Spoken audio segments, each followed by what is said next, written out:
سیدنا علی رضی اللہ تعالی عنہ نے اپنے خطبات میں فرمایا ہے کہ سیہلک فی فئتان محب مفرط و مبغض مفرط، کہ میرے بارے میں دو جماعتیں برباد ہو جائیں گی، ایک میری محبت میں بڑھ جائیں گے جو مجھے مولا علی اور مشکل کشا اور حاجت روا بنا دیں گے، اور بعض تو یہ عقیدہ رکھتے ہیں کہ اللہ حضرت علی کے اندر حلول کر گئے ہیں،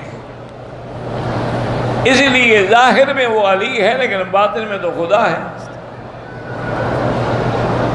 اور ایک جماعت ایسی ہوگی جو میرے بغض میں بڑھ جائے گی، وہ کہیں گے کہ حضرت علی تو نعوذ باللہ مسلمان ہی نہیں ہے، وہ تو حضور کا دشمن ہے، وہ تو بی بی فاطمہ کا دشمن ہے، حضور نے منع کیا کہ شادی نہ کرنا، انہوں نے تو 18 شادیاں کر لی،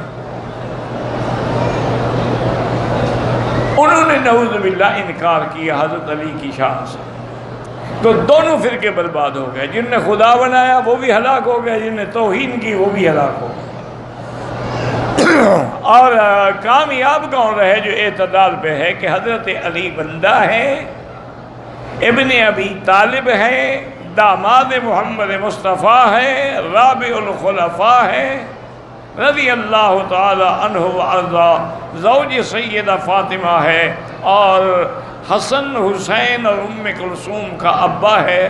اگر انہوں نے شادیاں کی ہیں تو بی بی فاطمہ کی وفات کے بعد کی۔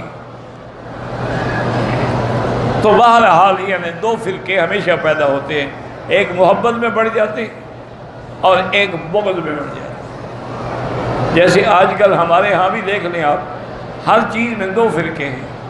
ایک فرقہ تو یہی کہتا ہے نا ہمیں دم دم پڑھو درود، حضرت بھی ہیں موجود، ان کا یہ عقیدہ ہے کہ حضور موجود ہیں ہماری مجلس میں، درود شریف پڑھو۔